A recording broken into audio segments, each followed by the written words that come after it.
Hello, everybody. Thank you for joining me for this special presentation, this post-Ramadan special. I hope you're all doing very well.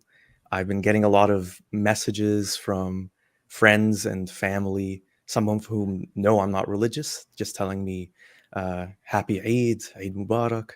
And it was making me think about how funny it is, or I guess interesting it is, that even though I'm no longer Muslim, things like Eid and Ramadan are so associated with my identity because of what I look like and where I'm from that uh, probably even until I'm like 60 or 70, people are going to be telling me Eid Mubarak. So I Well, do if it miss. makes Oh, go ahead, Robert.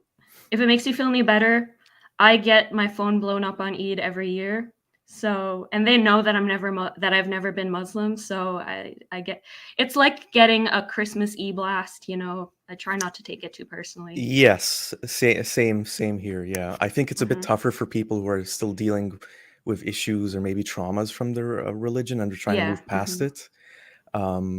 I would say in my case, I've moved on past a lot of it, not everything. Yeah. So it doesn't really bug me, but it does linger in my mind a little bit. Yeah. Hmm. And yeah, so Robert, longtime friend of the channel, very kindly offered to do this presentation defending some of the common arguments against Islam. And I always like to hear different views, sometimes contrasting views. And I really want this channel to be a space to do that. Not everyone thinks the way I do. Not everyone, whether they're an ex-Muslim or just an atheist or they're a theist or whatever, Hmm. they all have different perspectives. And it's so interesting to hear from a lot of people. And I think what we need more of in this world is instead of just having these, echo chambers where we're just talking and listening to people we agree with already, Yeah. I think it's really important that we open up our minds to all sorts of perspectives. I don't think there's anything that can really go wrong from that. I think it only enriches uh, me as the listener and the other person as well. So Hmm. I Yeah. really appreciate you doing this, Robert. Robert is an ex-Christian Jewish convert, and so is Hmm. coming at Islam from that perspective and from having an interest in Islam. Hmm. And so, yeah, Robert, whenever you're ready, just let me know and we can start the presentation. And one thing I should mention, because I always forget this, if you Like and like, subscribe. like and subscribe, and if you have any questions for Robert that are pertaining to the presentation, feel free to put them in the live chat, and I'll save them. And there's going to be a little Q&A at the end of the presentation. And for any of you in the live chat as well, there is a question, a poll question that is a bit relevant to what the presentation is going to be about. So the question is, has Islam ever changed or evolved since its very beginnings? So feel free to vote there. It's pinned in the live chat. Yeah. And we've got a couple of people here already. Gurwak is here. Hi, Gurwak. Gurwak says Eid Mubarak. Hello to everyone. Thanks, Eid Mubarak. All right. So without any further ado, Robert, please start. I'm ready. All I think right. you need to put the slides up. There it Oh, and is. by the way, guys, I was supposed to have animations, but they don't work with StreamYard, so I'm sorry if it's a little lots of text on the screen at once. Anyway, so Assalamu alaikum, everybody. Thank you guys for attending my presentation. I'm going to be defending Islam today, but before I do that, hold on. Before I do that, I want to make some acknowledgements. Thank you for the ex-Muslim friends who inspired me to make this presentation. It originally wasn't supposed to be about defending Islam. It was about another topic. But then when I saw your stream, I decided to adapt it for this purpose. So thank you. Thanks to the Muslims who make their religious literature accessible for free online. Made my job so much easier. And to the journalists and professors who study Islam in a non-sectarian way. It's truly needed in this day and age. So today I'm going to be going over these three common arguments against Islam. The first thing is about culture. A lot of people will claim that the good stuff in Islam is really just a cultural habit and that it has nothing to do with religion. But I'm going to prove to you today that everything in Islam has to do with culture because that's how religion functions. That's what it is. Second is the idea that Islam is the root cause behind terrorism, and more specifically jihadism. And then the third idea, which is the worst one of all, is the idea that Islam has never been reformed or changed or altered since the time of the Prophet. So let's get into it. So this might seem like a simple thing, but we actually have to define what is Islam before we get into this. And so I've proposed a couple of potential definitions. The first one is the 5 pillars, which seems pretty obvious. But the problem with this is that not all of the pillars seem to be equally important. And so, for example, if you do 4 of the pillars, but don't believe in God and Muhammad, are you more Muslim than someone who only practices or believes in one of them? And then the other question is, what happens when the pillars of Islam change from denomination to denomination? The Ismailis, who are a Shia off group, they have 7 pillars, and the Shahada is not one of them. So maybe it seems like the belief in God and Muhammad is pretty important. So maybe that's what it means to be Muslim.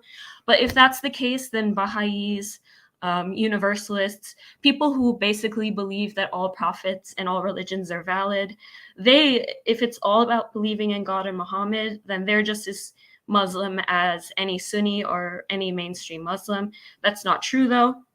And a difference between some of these universalists is that they often don't use that much of the original scripture from the religions that they view, as universally equal. So maybe the Quran is an important part of Islam, but this produces another problem too, because that means that the Druze, who are a ethnic group from an ethno-religion that is an offshoot of Shia Islam, they are Muslim because they believe in God, Muhammad, and the Quran, because, they used to be Muslim hundreds of years ago. But, and by the way, they don't identify as Muslim at all. But the Alevis, who are a local religious tradition in Turkey, their beliefs on the Quran are a little, I don't want to say strange, but they might be considered strange in mainstream Islam.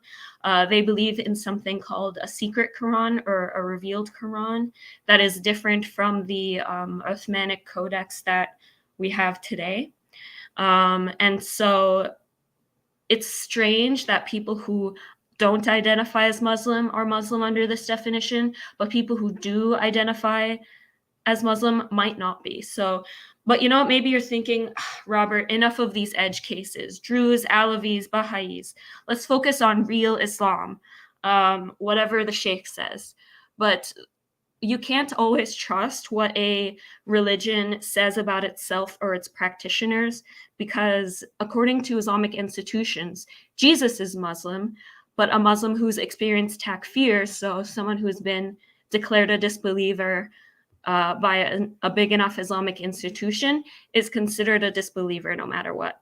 So, okay, maybe we'll just go with the majority. Like, forget about the specific institutions. Let's just go with what most Muslims believe. But there's a group in Islam that's always at the receiving end of the will of the majority, and that's the Shia.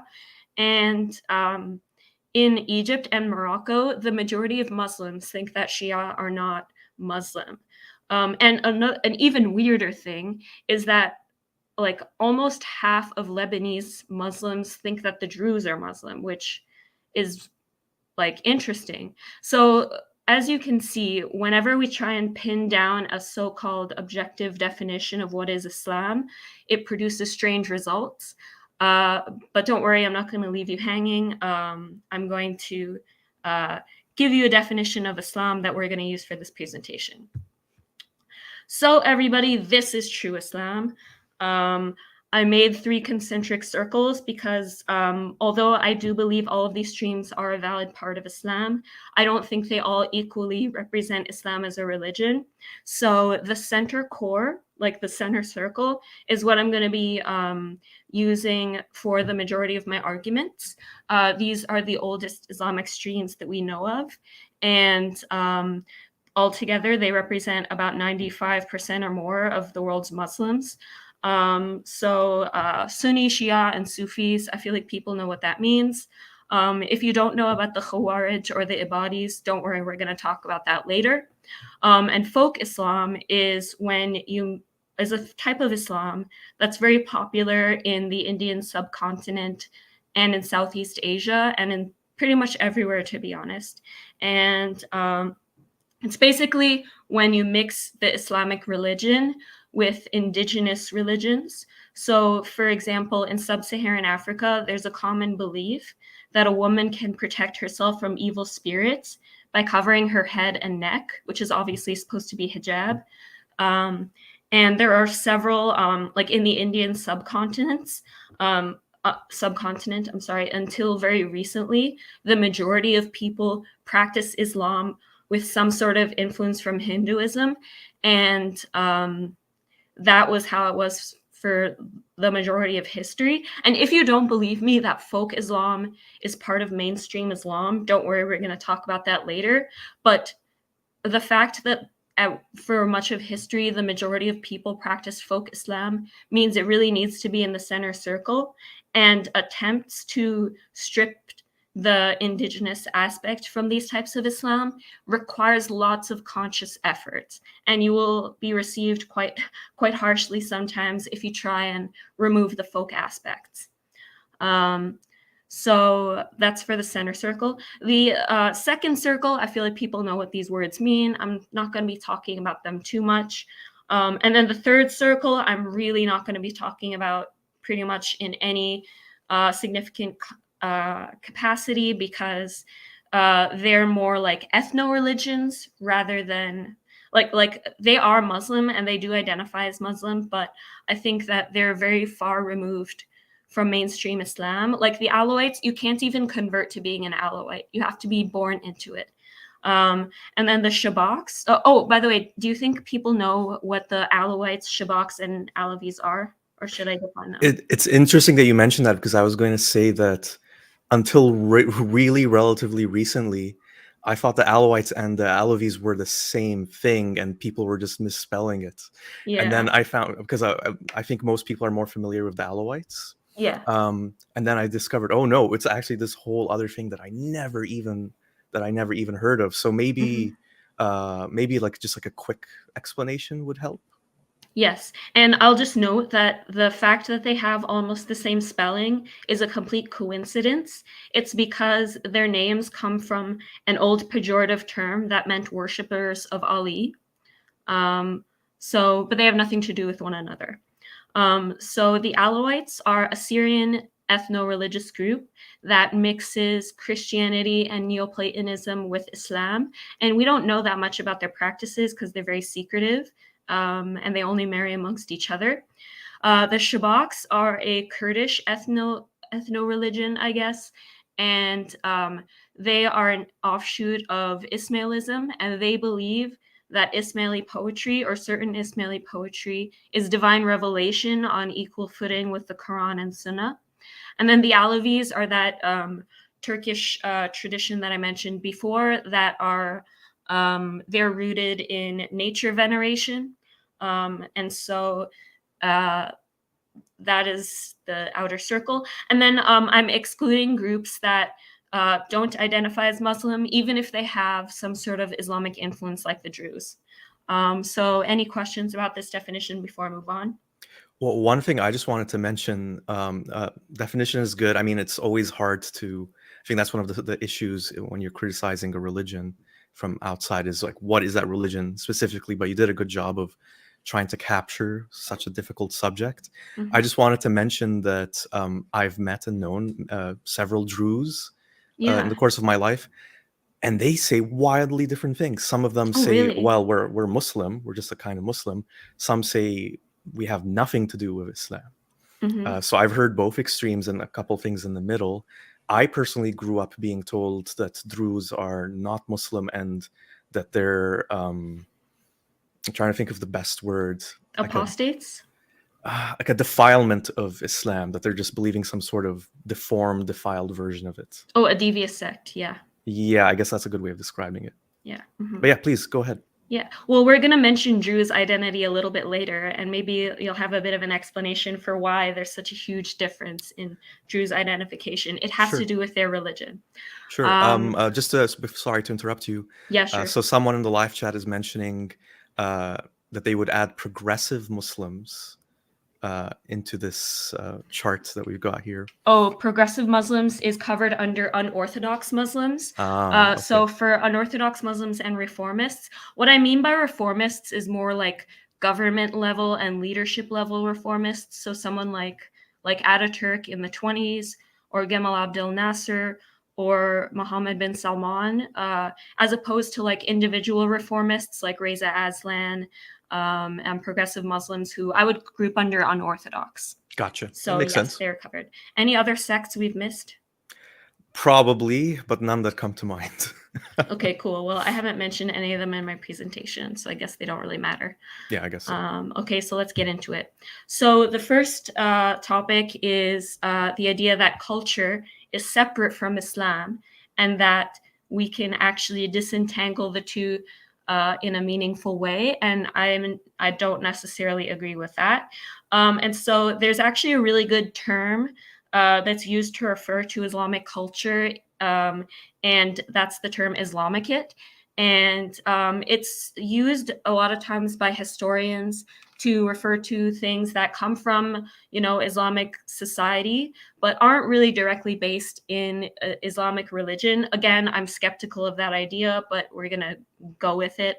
And it's not just an intellectual term. Part of it is also because it actually upsets a lot of Muslims when you tell them that, like, the ancient Muslims, they had occult sciences based on Islam, they had magic based on Islam, they had black magic based on Islam. And that's something that a lot of Muslims can't accept as Islamic.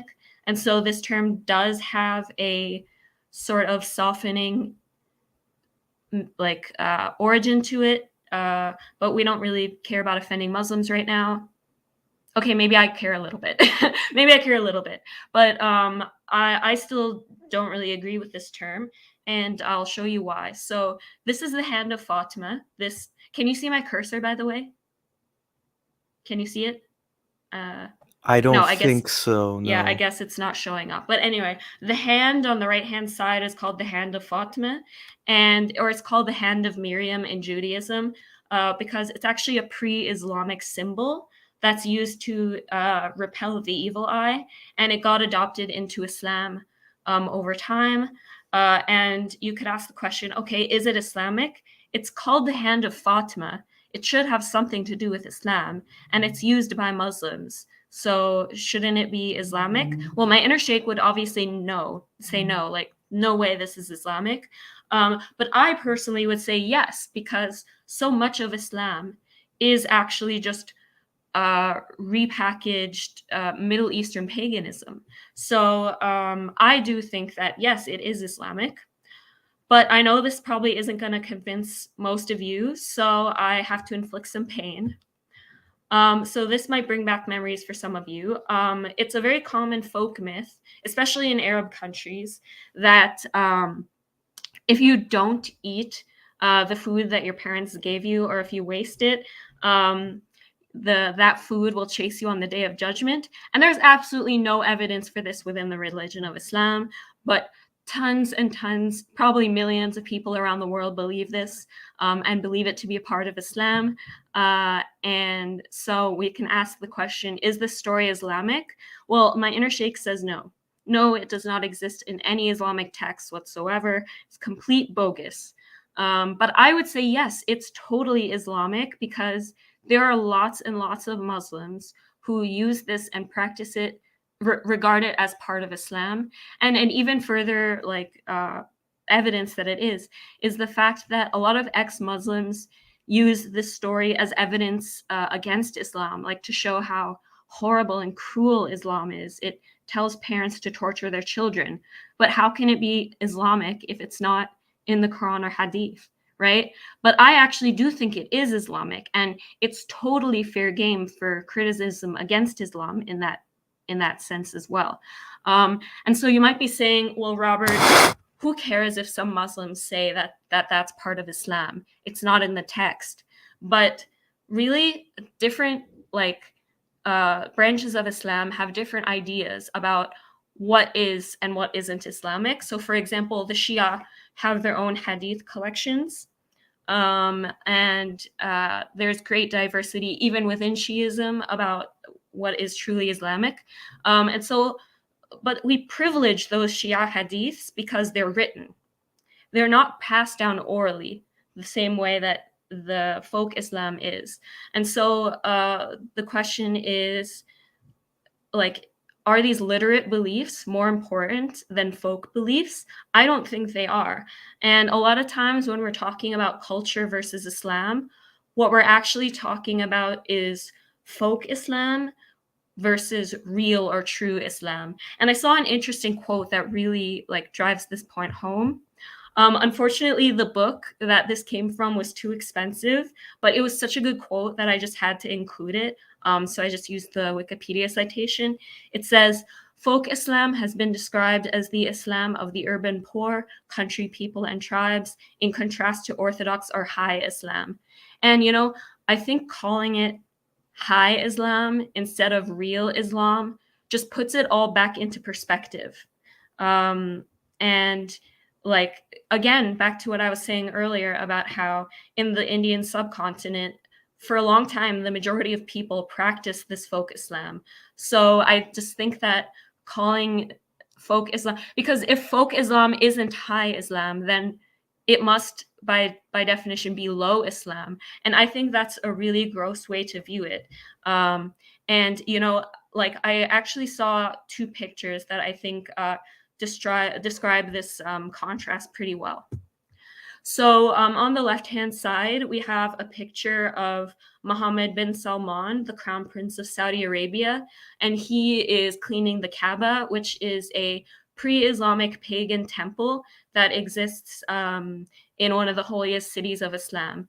And even though this is like a sort of pre-Islamic pagan-y thing, he's being broadcasted on live TV. Everyone's like, mashallah, Sheikh, you're cleaning the Kaaba, cleaning the house of Allah. But then when we have this lady on the right-hand side, she also engages in pre-Islamic paganism as a part of her folk Islam. So she's East African, and she practices such beliefs such as placing a dagger next to the cradle of a baby to protect it from spirits. And that obviously is a pre-Islamic practice. And so, like, there are extremely negative connotations for adopting paganism when it's not Arab paganism. Now, a lot of people will say, no, it's not because it's Arab paganism, it's because it entered Islam earlier, and that's why it's considered more valid. But I really don't think that entering something into Islam earlier necessarily makes it more truly representative of Islam. And that's because Islam is always changing and evolving. So let's try and pin down, like before, a definition of when can we declare that everything before this is religion and everything after that is culture. So let's go through a few possibilities. The first one is, okay, maybe everything that's truly Islamic happened during the lifetime of the Prophet. I think this is a little too strict, obviously, because then written scriptures would not exist, because the Prophet Muhammad was a very oral person, as were most Arabs at the time. So maybe we need to push it a little further to the first three generations of Muslims, which are referred to in Islamic theology as the Salaf. And like, there are whole sects of Islam that are based on the idea of following just the Salaf and the idea that just the Salaf are Islamic. But we can't choose them as a cutoff point either, because pretty much all of the Orthodox Shia tradition was developed like much later than the Salaf. In fact, people say that the split between Sunni and Shia happened at the beginning of Islam, but that's so not true, because even though, yes, they did have differing political beliefs, they did not see themselves as part of two separate wholes until very, very late. And the real division between Sunni and Shia did not completely take place until about the 9 or 1000s, so 10th to 12th centuries. But we can't cut it off at that either, because this is before the creation of one of the most important movements in Islamic history, which is Salafism. Salafism is the religion that's based off of the idea that only the Salaf are true representatives of Islam. Um, but Salafism isn't a good cutoff point either, because Islamism, in the modern sense of the term, didn't exist back then.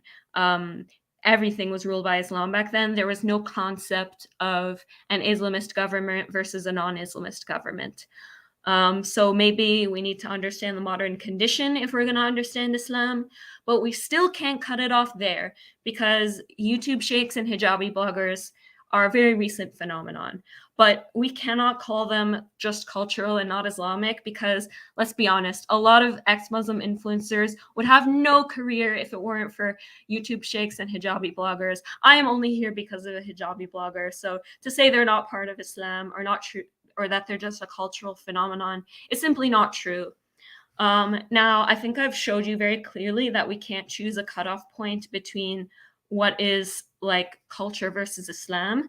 But maybe we could go with the general principle that things that entered Islam earlier are more valid in Islam than something later.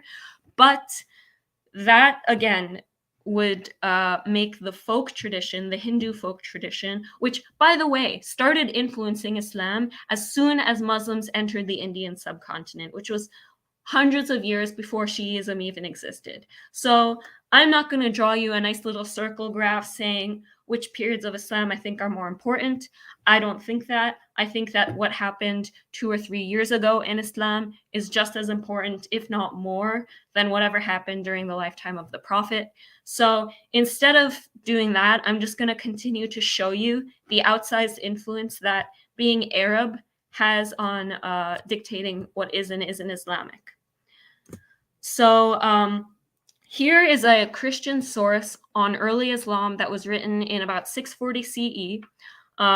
So much for there being no non-Islamic records. Hey, I mean, it's a 900, like there's a 900-page book called "Seeing Islam as Others Saw It" that actually compiles sources like these. So this is written in Syriac, and it was written by a Syriac Orthodox priest, and he was describing a battle between the Romans and what's called the Arabs of Muhammad. Oh, and by the way, it says the year 945, and 945, that's the Seleucid calendar dates. So 945 in our dates is 634.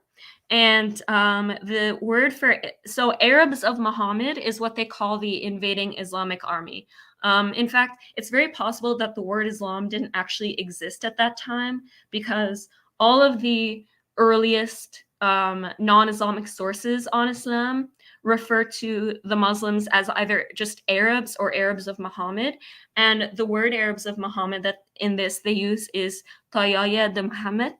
And Tayyaya refers to a pre-Islamic Arab tribe from Syria called the Tayya. And this is why you'll hear lots of Syrians with this last name. And this tribe was very heavily involved in Arab military campaigns in the Levant. And it's possible that the reason why that region was so easily taken over was because Muhammad shared a common language and culture with an already very influential group of people. And, you know, it's actually a myth that Arabic and Arabs didn't enter the Middle East until Islam. This pre-Islamic tribe was there since the 2nd century. So basically, as you can see here, they're being identified primarily as Arab and not as Muslim. And that's true for most of the early sources on Islam from non-Muslims. And here's a really, really interesting one. It's a Chinese source. It's from the 2nd or 3rd generation of the Salaf, so later than the first one, but still really interesting. And it was written over a period of several years, like about 20 years, because it's a very exhaustive explanation on the history of China. Religion, as we know it today, didn't really exist in China as a separate entity from culture, and that's why this is a very interesting source. I'm just going to read the whole thing because I think it's so cool.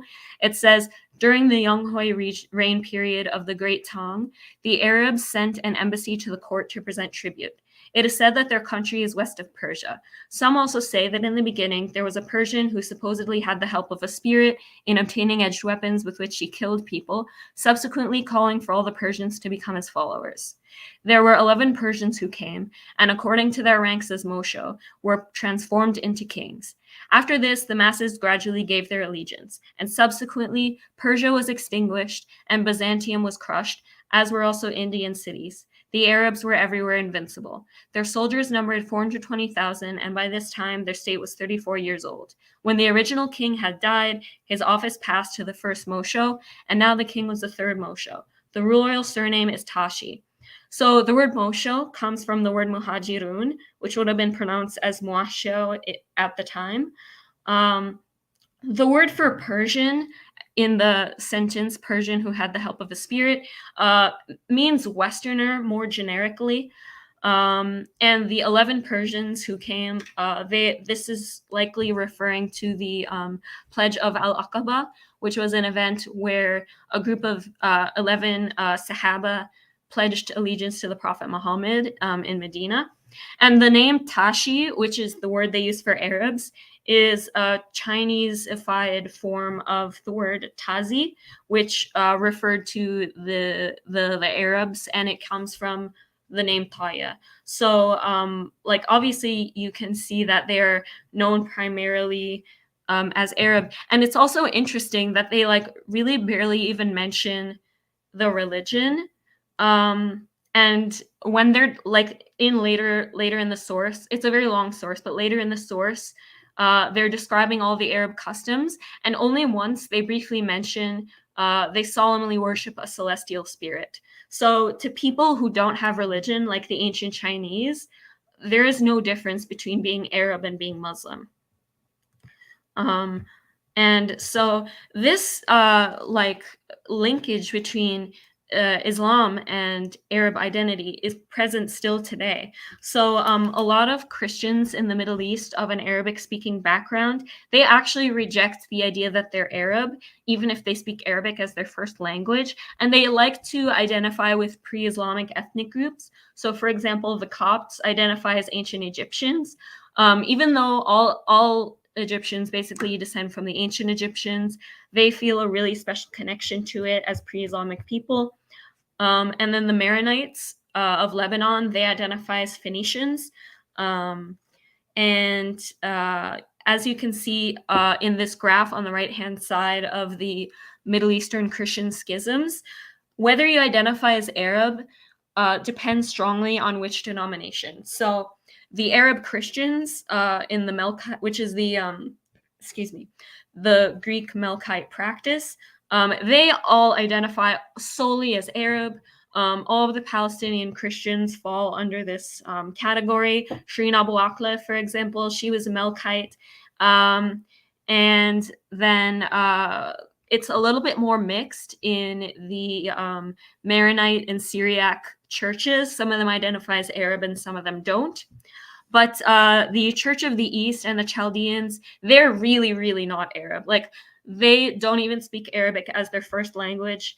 They're no more Arab than the Kurds, even though they, like, all of these Christians descend from the same people. And so I think that's an interesting thing. And another thing is that Middle Eastern Jews who are of an Arabic-speaking background, they never, ever, ever identify as Arab unless they have some sort of, like, non-Zionist sympathies. Like, you'll never hear a strong, proud Zionist also identify as a Arab Jew. It's just not something that really happens.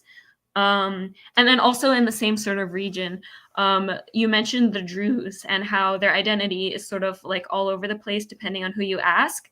And it follows borders, actually. So in the Golan Heights, which is officially a part of Syria, the Druze there identify not just as Arab, but specifically as Syrian Arabs. Whereas in the state of Israel, so the 48 borders, they identify as Israeli and they really distance themselves from being Arab. And so it's really interesting. And it has to do with their religion, actually. Their religion says that they have to be loyal to the people that they're living among. So that's interesting. And another indication of the connection between being Arab and being Muslim is the fact that a lot of ex-Muslim Arabs, at least those who I've talked to about this, have expressed that it's difficult for them to identify with being Arab when they're an atheist. Like, at least be Christian or something, like something Middle Eastern. But the cards are stacked against you. But do not ever doubt how Arab you can be. Because remember how I said Shireen Abu Akleh was an Arab Christian? If I were to go around and saying that she's not really Arab because she's Christian, probably some people would beat me up because she is a symbol of being Arab. So don't ever doubt how Arab that a non-Muslim can be. So to finish off this section about the false idea that Islam and culture can be separate, because not only is it not true, but even attempting to separate it requires a few things that are not very good. So the first one is you have to distinguish between what is true religion and false religion. And so what is so-called true religion, it's not just that. It comes with all of these other connotations, like a connotation of there being literacy and it being more pure or true, and it being especially more Arab. And then heresy is all the opposite of that.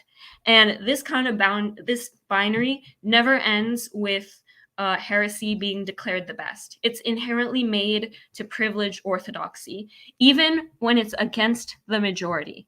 We don't give progressive Muslims the mic because they are, like a minority.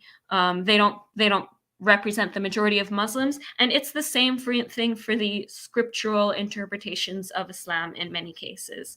Another thing when you're trying to separate Islam from culture is you're really ignoring how important Arab identity and culture is to the religion, and refusing to deal with that leaves out a lot of information. So for the rest of this presentation, I am not going to answer this question of is this cultural or religious. It's a nonsense question. It'd be like asking if a certain aspect of Palestinian cuisine is food or culture. It's a nonsense question. It's food culture. So instead, I'm going to ask that you ask the question differently. Instead, say, does this come from the Quran and Sunnah or from something else? Because I think that's what most people mean when they say, is it truly Islamic? Is it from the text? But the overarching idea from this section is that culture and Islam are really inextricable. And that's why I don't agree with the term Islamicate. So yeah, that's this section. Any questions before I move on? Like clarifying questions, I mean. I just have, sorry. Yeah. I just have one question comes to mind, and I think this is something that some Muslims, perhaps a lot of Muslims, would say is, what about the perspective that Islam has always been there, has always been, the message, the truth of Allah, the Creator, and it's only just at some point in history of our history and our limited understanding that we started calling it Islam. So that ties into the whole thing that,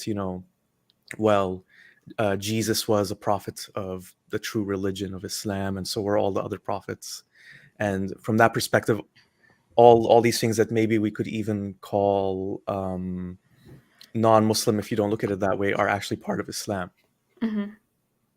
So what I would say to that person is that that is a theological belief, not a historical belief. I'm speaking from a factual historical perspective, and the fact is that this idea that there was once a pristine Islam that's now lost it only exists in the religion of Islam. Nobody else believes that. And like I would say, like, lakum dinakum waliya deen, basically. Very well said. I completely agree with you. Yeah. No more questions from me. Let's move on to the next issue. Okay, the next one is terrorism. So I feel like I don't really need to say this because you all know, but I need my numbers. I need to prove everything. So Islam is very deeply overrepresented in world terrorism. For example, in the USA, despite Muslims being like 1% of the population, about 27% of deaths from terrorism since 9/11 have been caused by jihadists. Uh, Yikes. And then in 2022, 9 out of 10 of the countries most affected by terrorism were Muslim majority. And the Global Terrorism Index is a number produced by the Institute for Economics and Peace, and it's one of just many surveys like it. And this year also, 14 of the 20 most deadly terror attacks were carried out by jihadists. 5 of them were not sure, but they're almost certainly jihadists because they took place in regions where they operate, and it's becoming more common for jihadists to not claim their attacks. So, but it's almost certainly jihadists that are responsible. Oh, you mean So, attacks from last year, right? I think yes, from 2022. 2022. Okay. Yes. And so, yeah, this is very bleak and sad, and this was really hard for me to read. And honestly, I don't like to think about this, but in my mind, I thought, okay, I know that Afghanistan has the highest percentage of Muslims in the world. Like, that's just something that I know. And so I thought, okay, maybe there's some sort of connection between percentage of Muslims and the terror index. So I plotted up all of the percentages of Muslims for the countries or throughout the world and plotted it against their global terror index. And as you can see, there's absolutely no correlation between having a low or high or medium percentage of Muslims and having terror. You can see that the Muslim majority countries do reach higher maximums, and we're going to talk about how it got to that point.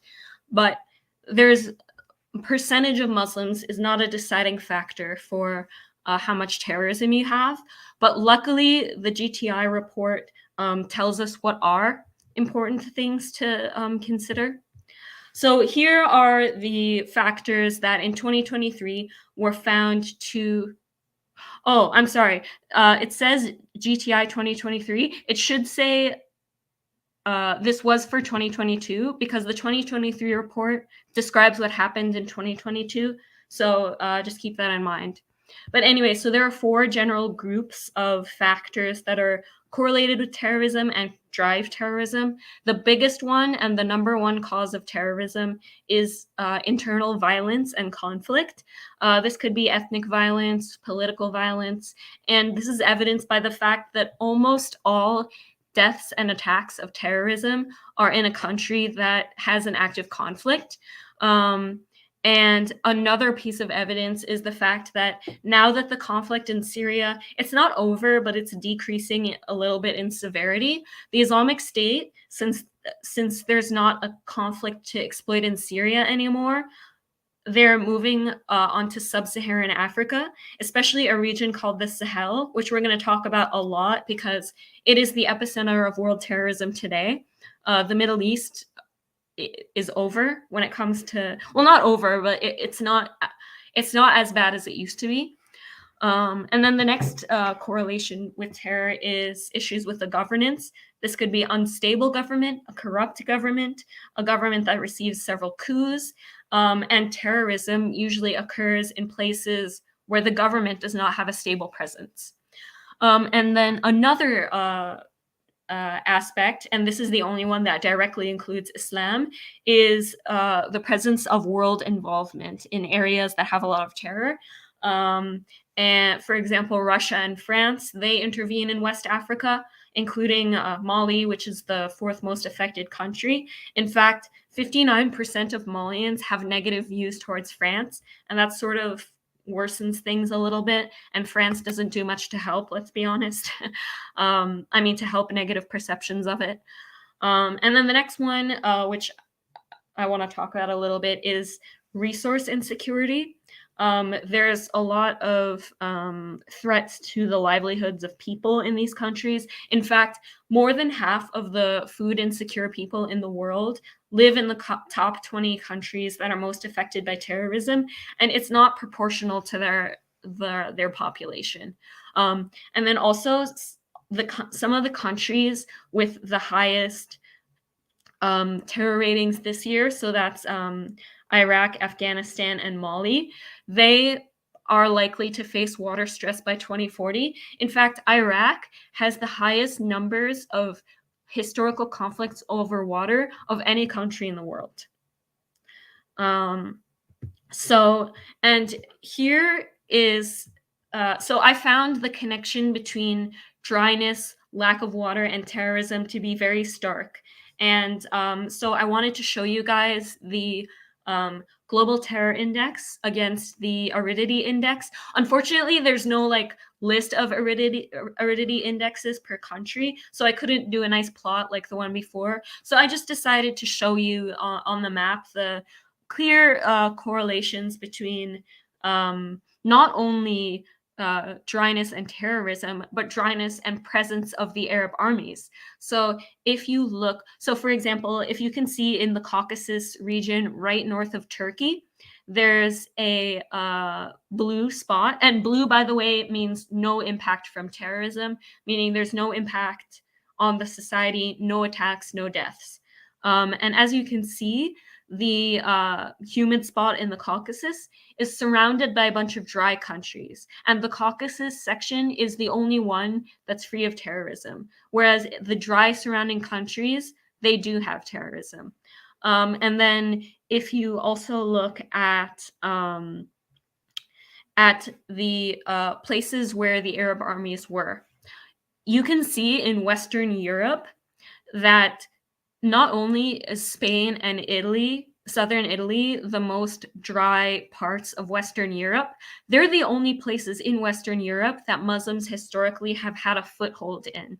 So if it seems that Muslims and Arabs turn right to terrorism at any threat, it's because terrorism and vigilante activism is very effective in these dry areas. I have no idea like why. It seems that there are a lot of things in this world that are correlated with dryness. This might be one of them. But I just really want to show you how much they overlap. And also, if you look at Ethiopia, Ethiopia is the only green spot surrounded by a bunch of dry countries. And it's also the only non-Arab country that's surrounded by a bunch of Arab countries. So there is a huge overlap with dryness here. And the overlap is even more stark in the Americas, and it can't be explained by presence of Muslims because Muslims don't really exist in any significant numbers outside of Guyana and US and Canada. And so as you can see, like the humid countries clearly have so much less terrorism. Like Mexico, for example, Mexico and US are dry, but excuse me, as soon as you get into Central America and the Caribbean, terrorism stops completely. And then you may be wondering, like, why is Colombia red? Isn't Colombia very humid? Well, Colombia is in the middle of an active conflict, and that, again, is correlated with terror. But what I find the most compelling reason to believe that dryness has something to do with it is the fact that Chile has the highest terror rating in the region, but it's not a part of any active conflict. So I really do see a relationship between terrorism and dryness. Another interesting thing is you see the dry spot in southern Canada, central southern Canada. That is right near Alberta and Calgary. Now, this province is the seat of extremist separatist terrorism in Canada, and it's also, Calgary at least, the jihad capital of Canada. So I am really, really convinced that dryness has something to do with terrorism, and I want you to keep that and also all of the other factors in mind when we're talking about how it got this bad. So this is a bubble graph actually from the last year's terror report. They change stuff like this every year to like update to new information, but I thought that this graph was really good because it shows all of the things that keep a terror group alive. And this is another reason why a single factor like religion can't be to blame, because there are just way too many moving parts that support this type of movement. Now, the one that I want to focus on the most is, as you can see, the influence of network. That's this one in the middle, and it has the most number of arrows going in and out of it, because it is, I would argue, in terms of especially jihadism, probably one of the most important things. And the other thing I want to mention is the fact that the average terror group lives for about 12 years, but once they make it to 12 years, they are really, really hard to to overcome. And jihadism has been going on for much longer than 12 years. So this is the history of jihadism, which we're going to be talking about today. Happens over about 4 stages, and we're going to be going through them one by one to see how this network grew and evolved over a relatively recent period, and again from a minority sect of Islam, which we're going to talk about. So the minority sect of Islam that it originated from was a reform movement called Wahhabism or Salafism, and it was created in the 18th century by a man named Muhammad ibn Abdul Wahhab. And he created this sort of puritanical reform movement that was based on eliminating what he viewed as innovations. So, for example, Sufism, that was at the top of his hit list. Because Saudis used to visit graves. And it's weird. People know that Saudis used to visit graves, but didn't know that there were Sufi Saudis. Like, who do you think was visiting the graves? So I trust me, there were Sufis in the Gulf. Another thing he hated was the idea of using any sort of philosophy or rationalism or science to explain religion. A lot of people think that it's like a modern thing for Muslims to use science to defend religion, but that's been going on for centuries. So, for example, the Mutazilites are called the Islamic rationalists, and they would do just that. So, for example, a Salafi might take a verse or hadith about the throne of Allah and think, okay, it says throne of Allah, that's all that we know. You don't ask any further. Whereas a Mutazilite might say, okay, God has a throne.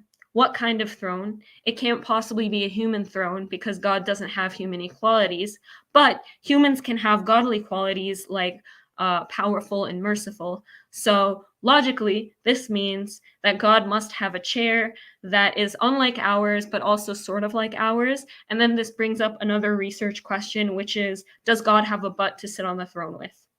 And the Salafis would not even get that far. And then another group they hated were the esoterics. So the Ismailis and the Alawites, who have what's called a deeper or secret meaning to the Quran. So, for example, an Ismaili might take a verse about, killing infidels and say, okay, the exoteric or outer meaning is that you have to go out and, kill the infidels. But the deeper and the esoteric meaning, and the one that Ali would have wanted, is that you have to kill the infidel within. But the Salafis don't accept that. They only accept the plain meaning, no metaphors, no nothing. They also just hated the fact that other religions even existed. They were always raging against the Jews and the Christians and everybody. They were just offended by every religion that wasn't like them. Another thing they didn't like to do is something called taqlid, which is basically when you follow the precedents established by prior jurors. They claim to focus on ijtihad or independent reasoning, but really in practice, they follow the taqlid of the Hanbali school, which I'll let you know is only about 2% of Muslims. So we're talking about, like, when we're talking about Salafis, we're really talking about less than 2% of Muslims. And so this is the ideological backdrop for the beliefs that terrorists would later use to justify their actions. Now, before I move on, I might be making it seem like Salafism is like the terrorist sect of Islam, but I don't want to throw the whole movement under the bus. And if there are any Salafis watching, I'm so sorry. Well, actually, first of all, thank you for watching if you're a Salafi. I really appreciate it. And, if there are any Muslims in the comments, I'd like you to make yourself known and let me know what you think of my defense. So anyway, the Salafi movement or the Wahhabi movement, I will be using these words interchangeably. Oh, and there's one more thing I wanted to mention is that the reason why I starred the word Wahhabi is because it's sometimes considered pejorative. So use it at your own risk. But I do think it's a meaningful term to refer to what I would call political Salafism, which is one of the three groups. So the first group, which forms almost all of them, is what's called the purists or the quietists. They do not believe in politics. They don't get involved in politics. They certainly don't get involved in political violence. And I couldn't really find any pictures of prominent quietists because they're quiet. They don't really go out into the world and make waves. Sounds appropriate, yeah. Yeah. And then the next group, which is a larger minority, you'd think this was the majority of them because they have such an outsized influence and such a loud voice. But they're people who are called the politicos or the activists, and they are really hardcore Islamists. Like, they really want Islam to be the government, and they have the same creed as the purists, just more political. And I would call these people Wahhabis. That's in my opinion, the difference, but don't worry too much about the difference. It's not important for today.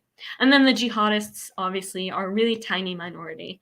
And it's interesting, the sect that causes all of the Islamic terrorism, most of them are not terrorists. Most of them aren't even really Islamists in the traditional sense.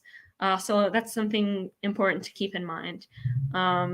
So yeah, and if there are any Salafis and you feel like I'm not representing your views, that is a good thing because it means you're not a terrorist. We're not really talking about Salafism that much. We're really talking about Salafi jihadism. So the next stage, and probably the most important stage, is the core ideological development where Salafism turns into Salafi jihadism. And one of the first, I guess, sort of Salafi jihadist organizations that was ever created was the Muslim Brotherhood, and they were founded in 1928 in Egypt. And they didn't explicitly identify as Salafi, but they had the same pretty much beliefs. The difference is that they were focused on spreading literacy and currying favor through social services. And a very important man who was affiliated with the Muslim Brotherhood is Sayyid Qutb, and he was Egyptian, and he gained a following for his very extreme beliefs about fighting the occupiers.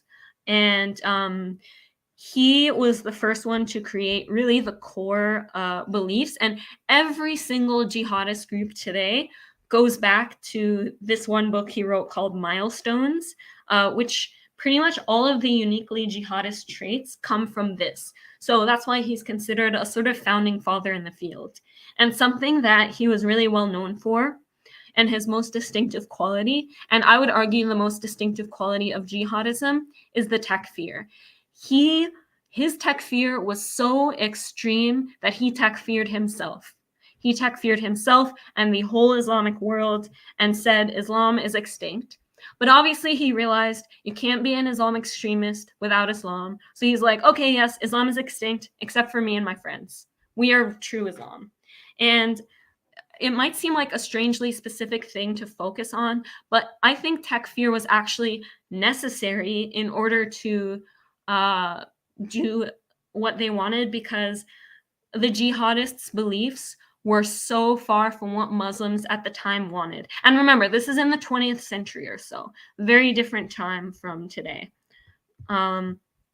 And so the reason why he needed to excommunicate the majority of Muslims was because when he was claiming to speak on behalf of all Muslims, but then when all Muslims say, hey, I don't want anything to do with you, you have to find some sort of way around that. So they do a nice little mental trick and say, oh, well, anyone who disagrees with me is not a real Muslim.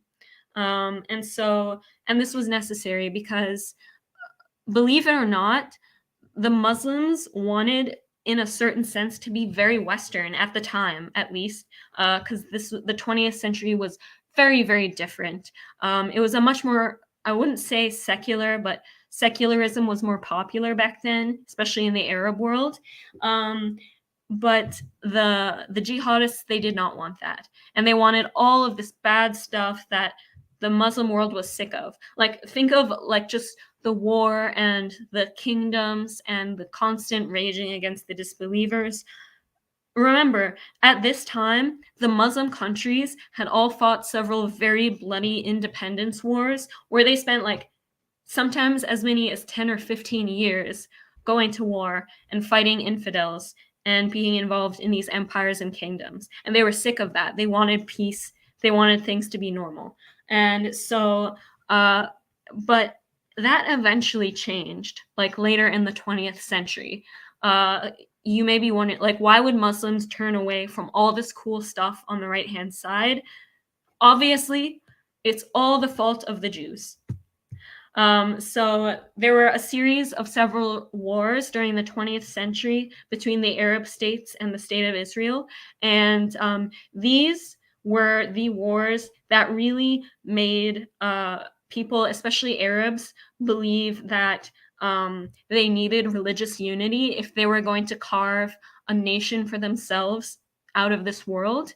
And so one of the major precipitating events for the end of Arab nationalism and the end of secularism and the beginning of Islamism is the Yom Kippur War, which I'm not even going to get into the full details, but all you need to know is that Israel won. A tiny, tiny new state beat these huge Arab states. This is a really huge defeat. And a lot of Arabs decided, okay, being Arab is no longer a strengthening force for us.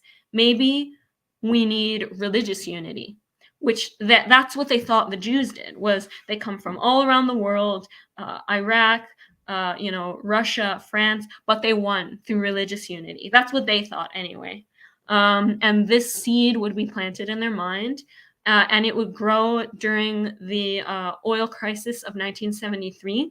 So Saudi Arabia, again, a Salafi country, led basically a boycott or an embargo. Yes, an embargo against all of the countries that somehow supported Israel in the war.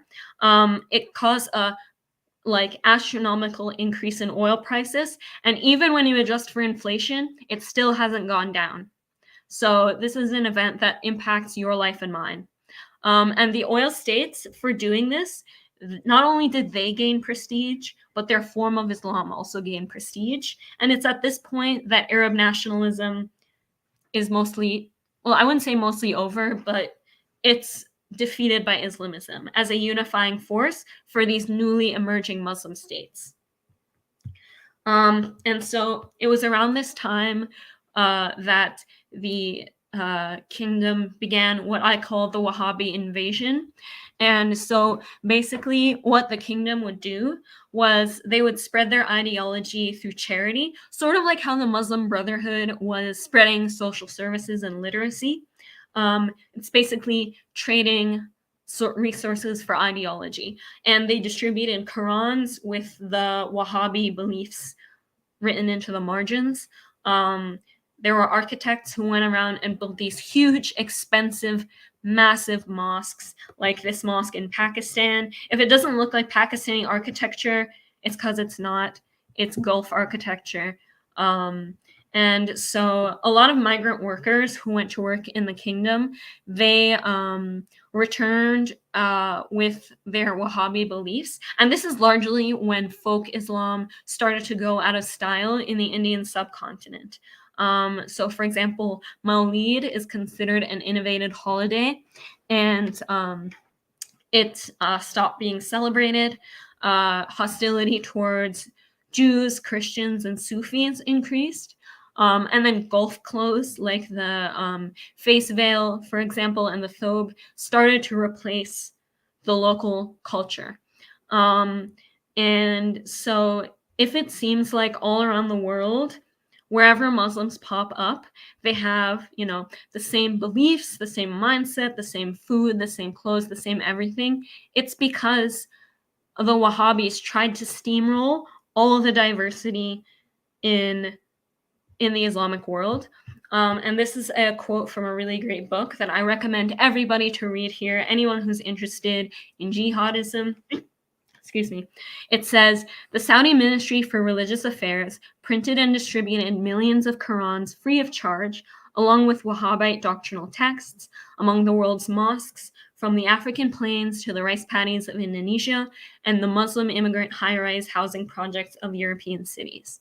So, as you can see, this is a sort of, like I said, a steamrolling, and it sets an international uniform creed in a way, and it's this uniform creed that leads us to the second, or the third chapter rather, in the history of jihadism. So that's the era of the Mujahideen, and this is probably the most well, they're all really important eras, but this one's really transformative. So in 1979, what used to be the Soviet Union invaded Afghanistan. Remember how I said that foreign interventions are correlated with terrorism? This is yet another one. So the way that the Soviets were defeated was by a ragtag group called the Afghan Mujahideen. They were made of different ethnicities, different sects of Islam, but their unifying message was that they were Islamists and they wanted to expel the occupiers. And what made this independence war unique was the fact that this was the first time that phenomenon of foreign fighters coming to support Muslim wars became a thing. And the majority of these volunteers were Arab, and that's where they got the name Afghan Arabs. And again, the connection between Arab culture and Islam is hard to overstate. And so probably one of the most important events that would lead to what we now call the movement of jihadism was an organization called Maktab al-Khidamat. And this was an Islamic charity, again with the charities.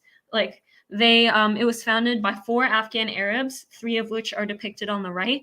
We have Ayman al-Zawahiri, who's from Egypt. Alhamdulillah, he was killed in July. Actually, I shouldn't be saying Alhamdulillah for thanking God someone dies. Forget that I just said that. And then Osama bin Laden, you guys know him, and Abdullah Azam, who was Palestinian. And, he was very important because he's now known as the father of global jihad because he was one of the first people to suggest the idea of immigration being a force for jihad. And it's interesting that he, as a Palestinian, was the one to suggest this because this ideology of immigration for religion has been compared to Zionism. So I just think it's interesting. But it actually kind of makes sense because so much of Islamism was replacing Arab nationalism. And so much of Arab nationalism was a response to Zionism. So it actually kind of makes sense that they're all a little connected. And the reason why this charity was so important was because it eventually evolved into what is now known as Al-Qaeda. And this is what I would consider the first true jihadist organization in the modern sense. I think that Muslim Brotherhood was a good precursor. Well, not good, but a precursor. But I really think that Al-Qaeda was the first in creating this movement. And almost every jihadist group out there, Al-Shabaab, Jainim, Taliban, ISIS, every single one of them traces back to either Al-Qaeda or to a former member of the Afghan Mujahideen. And the only reason why I say almost all is because I can't possibly know them all. But I can say pretty confidently, you will pretty much never see a jihadist group that isn't in some way connected to Al-Qaeda. And that's, again, the network that I kept stressing earlier. And it's this network that, here you have a group of very wealthy people, well-connected, with military experience. They eventually pose a really serious existential threat to the West. And this was basically precipitated by what's known as the September 11th attacks. I think people know what that is. Al-Qaeda basically blew up the Twin Towers. And this began a series of foreign interventions by the US called the War on Terror, again with the foreign interventions. And I would argue, actually, that the Saudis spreading their creed through international missionaries is a form of foreign intervention. And I think that foreign intervention aspect of it further worsens the situation. And so one of the Afghan Mujahideen, this is a little bit before 9/11, but still around the same time, and certainly closer to 9/11 than the Mujahideen. A former Afghan Arab, he founded the organization called Jama'at Tawheed wal Jihad, and this evolved during the US invasion of Iraq in the early 2000s. That's when it became Al Qaeda. And then in around 2006, it started calling itself the Islamic State. And so this is the precursor for what we now know as ISIS. And the leader of ISIS declared a caliphate in 2014 in Iraq and Syria. And it was very scary how much they were able to take over. Like you can see in this image of their maximum territorial range is like, it's the size of a small nation state. And it functioned that way for 5 years. And it was very scary because now that we have the internet, there were a lot of foreign fighters who were radicalized online. And because it's online, you don't have to be a rich Arab man anymore to join for jihad. You can be a girl, you can be a teenage girl, you can be a Western girl, you can be anybody. And their brutality was exceptional. I cannot describe it here. It's too much. It's really, really screwed up. But alhamdulillah, in 2019, the last stronghold of the caliphate, called Al-Bauz, was taken over, and now all of the ISIS people, or most of them anyway, are either in prison or in shanty towns. So and it's at this point that they start moving on to sub-Saharan Africa, which is where we are today. So since the conflict has sort of subsided and support for the ISIS movement is decreasing, the organization has shifted its focus from the Middle East to sub-Saharan Africa, especially the Sahel region. And it increased dramatically. Like, deaths due to terrorism were a really tiny amount in 2007, but now it's 43 times that. So 43%. And the scariest part here is the fact that ISIS propaganda is now telling its followers to migrate to Africa. And this is scary because this is the first time that ISIS has declared an immigration since the caliphate.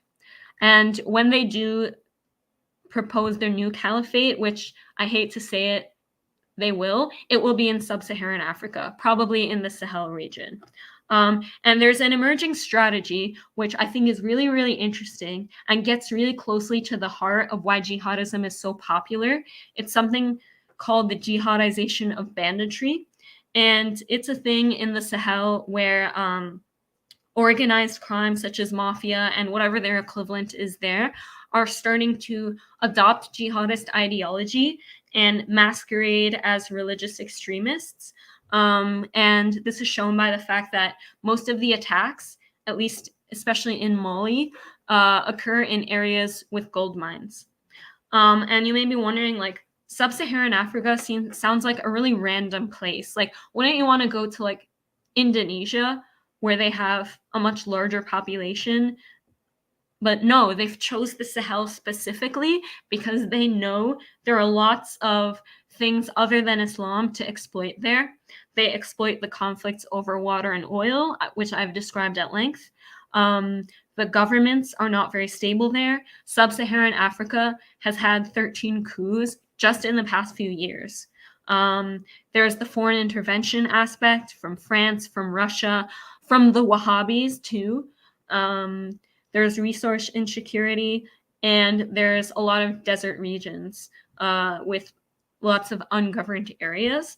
And so I think I've made it quite clear that there are so many more factors to consider when we're talking about terrorism other than Islam. And if you don't believe me, believe the terrorists who make those choices based not on Islam, but on all of these extra factors, even if they may convince themselves it's about Islam.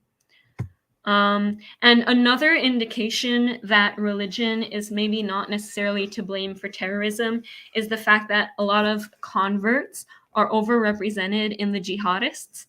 So if we were to, if as we expect that terrorism is caused by an extreme adherence to Islam, we would expect that more lifelong exposure, being more steeped in the community, being from parents and grandparents who are Muslim, might make them more likely to be extremist. But actually, Western converts are, as you can see on the right-hand side, very overrepresented in the foreign fighters. And it's not because they're more religious. They're actually less religious than born Muslims. It's the opposite with Christianity, where converted Christians are more religious. Not the same here. So it can't be explained by religiosity or the presence being steeped in Islam 24/7. And another kind of gross and messed up thing about these foreign fighters, including the converts, is that they're so much more extreme than the native jihadists from Iraq and Syria. For example, the British Beatles, who were born Muslim, as far as I know, they were from the UK, obviously, and they were so violent and destructive and belligerent that even ISIS had to ban them for a while. ISIS banned ISIS for extremism. That's how extreme foreigners are. And it seems that people who change their religion, who change their location, who change something about their life are more radical than people who stick to what they always were. And one thing I want to note about this chart, why I scratched off the unknown for Spain and put 1 out of 3, is because there are 3 Spanish women in the detention camps, and one of them is a convert. I know, not a great sample size, but it's all we have. So basically, you get the idea. People who are not as close to Islam are more likely to commit violence in its name. And another indication is the fact that not all sects have an active terror group. In fact, most of them don't. Some of them are not really organized enough to even represent a constituency. I put a question on reformists because they're usually in government, and state actors aren't included in the terror report. They're considered political terrorists, which is something different. And then there are some groups that have, obviously no active terror groups: Quranists, Ibadis, Shabaks. The Alawites, they don't have terror groups, but that doesn't mean they can't participate in political terrorism. So, for example, Bashar al-Assad is from an Alawite family, and not only is he Alawite, but he's a member of a elite class in Syrian society that's actually dominated by Alawites. And so calling them an Alawite terror group is probably not the most prudent comparison. But if they were Alawite political terrorists, it would make a lot more sense that they would be a small, exclusive, secretive group of people in Syria rather than pan-Islamists. Because it makes no sense for the Alawites to be global jihadists because, well, there will never be enough Alawites to control the whole world. And second of all, you can't convert to Alawism. So they won't go around forcing people to convert or follow their laws because we're not even allowed to. And an interesting, the reason why I starred the Ismailis is because although they have no active terror groups, one of the 7 pillars of Ismailism is jihad. So they are an example of a group of Muslims that interprets jihad almost exclusively in a nonviolent way. So yes. Do you see anything interesting or weird here that you weren't expecting? No, can't say I Nothing do. at all. Not No. even in the center circle. No, You don't think it's weird that there are Sufi terrorists? not at all. Oh, to be okay. honest. Okay. Well, yes, just as there are Buddhist terrorists, there are also That Sufi was terrorists. exactly the comparison I was going to make. That Yeah. if there's Buddhist terrorists chopping people's heads off, then nothing surprises me. Yeah. And so first, I'll talk about why another reason why people don't think they're a Sufi terrorist is because Sufism is thought of by a lot of people as a sort of like joke, like a Western soft form of diet Islam that's like nice for modern people. And that type of person in Turkey might be referred to as a white Turk. White Turks is a term that refers to um, a certain class of Turkish society that's usually wealthier, more educated, closer to the West. They're more secular, and they're gaining an interest in Sufism. Oh, and this is in contrast with the Black Turks, who are usually more rural, more poor, more traditional. And so I think it's interesting that the modern secularists are considered to be closer to Sufism because Ataturk, the founding father of Turkey, actually banned the Sufi orders because he considered it to be like preventing secularization, which seems strange, right? But it's because, remember, Ataturk is trying to take Islam out of leadership and public life. He abolished the caliphate.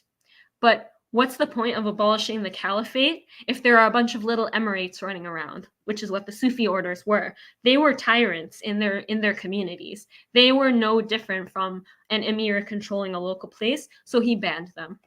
And another reason why, a reason why it upsets me that people associate Sufism with like white people in the West is because it's actually the seat of Sufism is not in Turkey. It's actually in sub-Saharan Africa, but including North Africa too. Like, for example, even the Muslim Brotherhood had Sufi influences. Like, for example, the name Muslim Brotherhood is reminiscent of a Sufi brotherhood.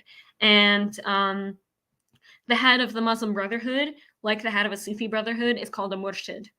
And they actually tried to like sort of salafise Sufism and make it like the pure Islam of the prophets, but that's just like incompatible with Salafism. Like the first people on their hit list was the Sufis. Like, can you imagine being a Sufi terrorist and going up to a Salafi and be like, I want to purge Islam of all innovations except for Sufism. Like it's not logical. Good luck. Yeah, good luck. But that did not stop them because they are still living in desert areas that have been occupied. Terrorism is bound to pop up somewhere in some form. And so in the early 2000s, after the Iraq War and the invasion there, a lot of Sufi insurgent groups popped up. And for example, the largest one whose seal I have depicted here is the Naqshbandi army.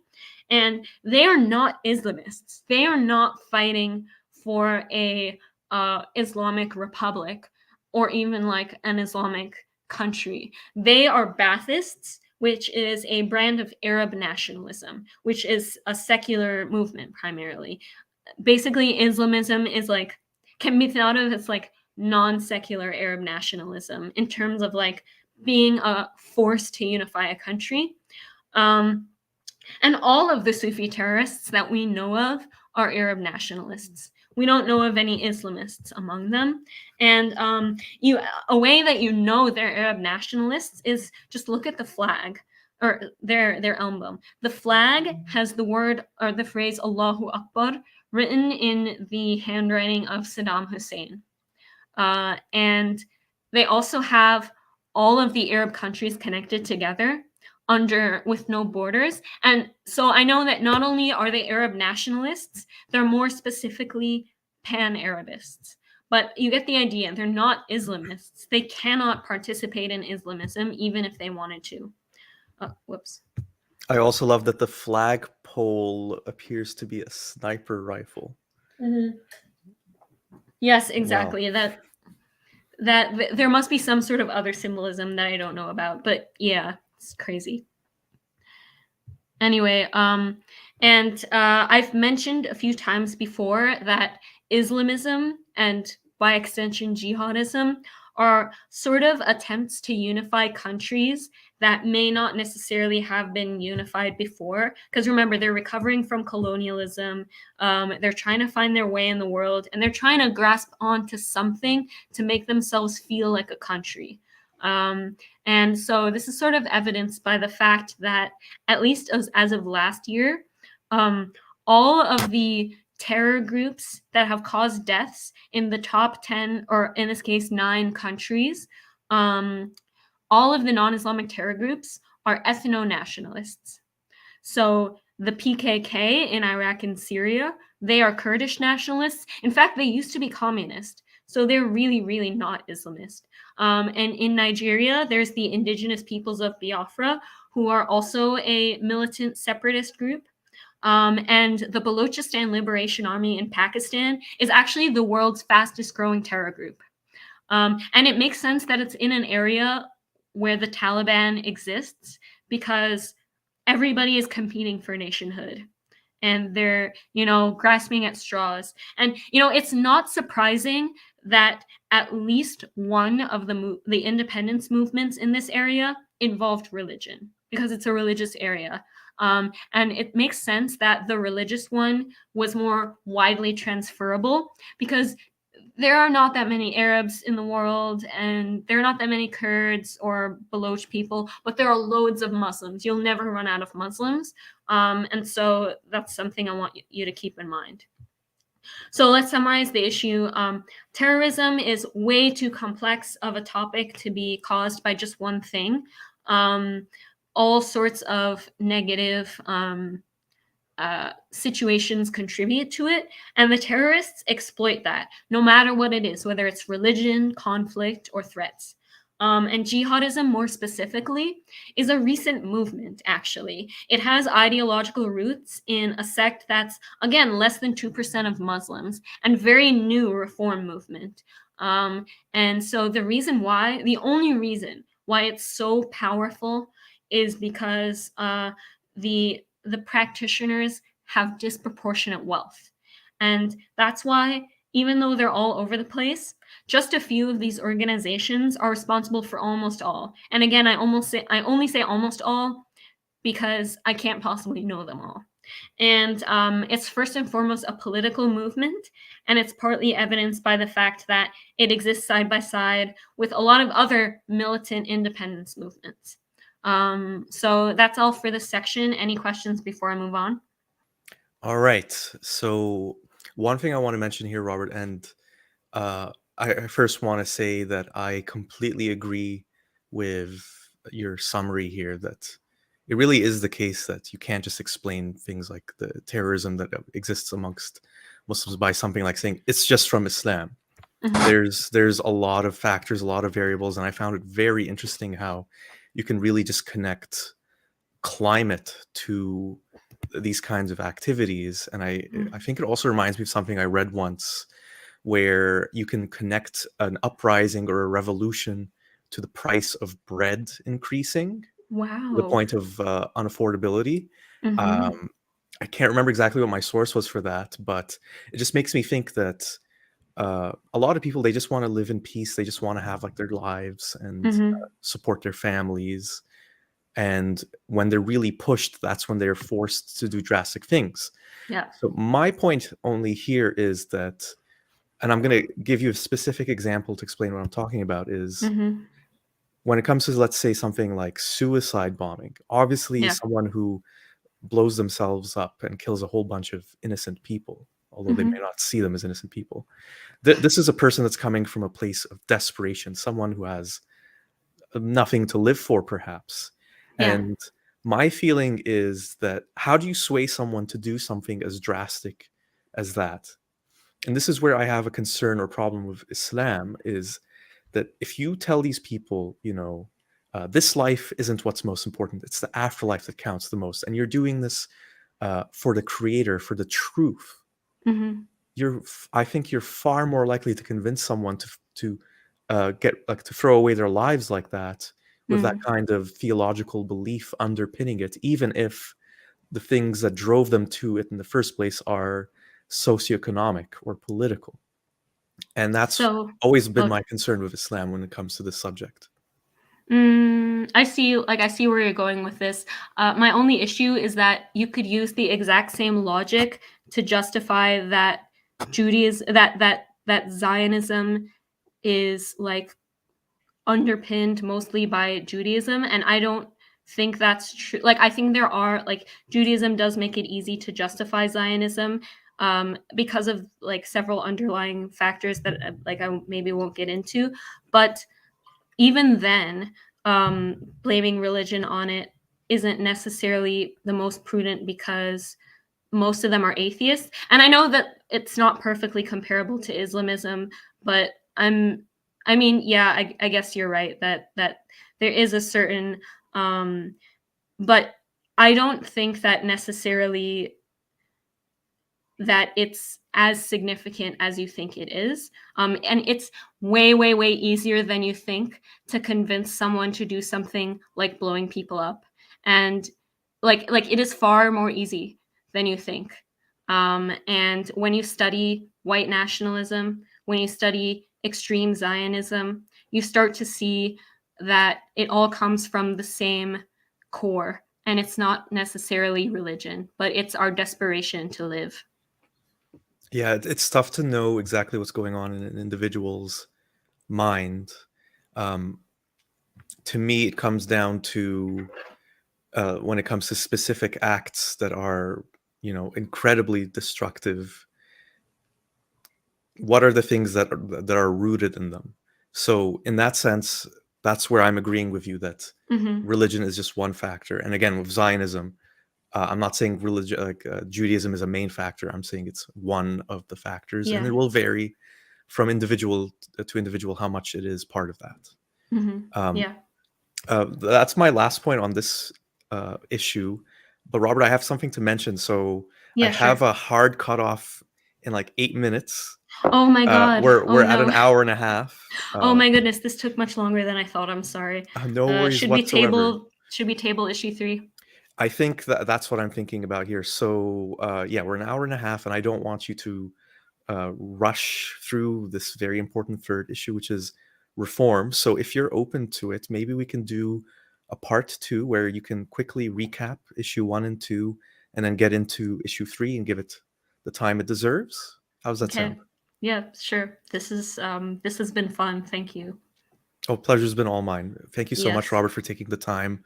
I think everyone watching can tell that you put a lot of effort and time to research this and uh, put across all the valid points of view and to give every perspective its time as well. And I Yeah. think that really comes off for me as someone who's just been listening. And I've Yeah. learned a lot, quite a bit too. So I thank you for that as well. Yeah. It was awesome to be here, and I always take a chance to rant about religion whenever I can because it's something that I love. So anyway, I guess we'll leave it off for today, and I'll Yes, see yes. you. We'll talk about scheduling later. Yes, that sounds good. I just wanted, again, I remembered this time. I wanted to just say to anyone who found this presentation interesting, valuable, please like this video and help support this channel by subscribing. If you want to donate through Patreon, there's a link in the video description. Thank you to all my patrons. I really appreciate your support. And I also want to mention, let's see what the results of the poll question were. So, Yeah. has Islam ever changed or evolved since its very beginnings? No real surprises there for me anyway. 91% say yes, it has changed or evolved. 9% Wow, really? say no. Yeah. 91% said yes. Oh, that's shocking. I didn't think people would think that. Um, yeah. Well, this is good because they haven't seen issue 3 yet. So we'll see if we I have a swing know. or not. Yeah, Yeah, yeah, yeah, maybe yeah. I can put up that question again. So yeah, Yeah. we'll figure out a time to do the part two. And Hmm. yeah, again, thank you so much for your time, Robert. I really, really appreciate it. Thank Thank you, you. everyone, for tuning in and watching and sharing your own perspectives. Good to see you, Sil.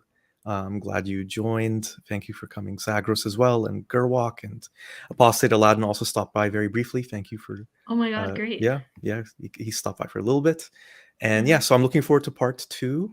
And I hope everyone enjoys the rest of their Sunday. Great. Okay, ma Okay. salama.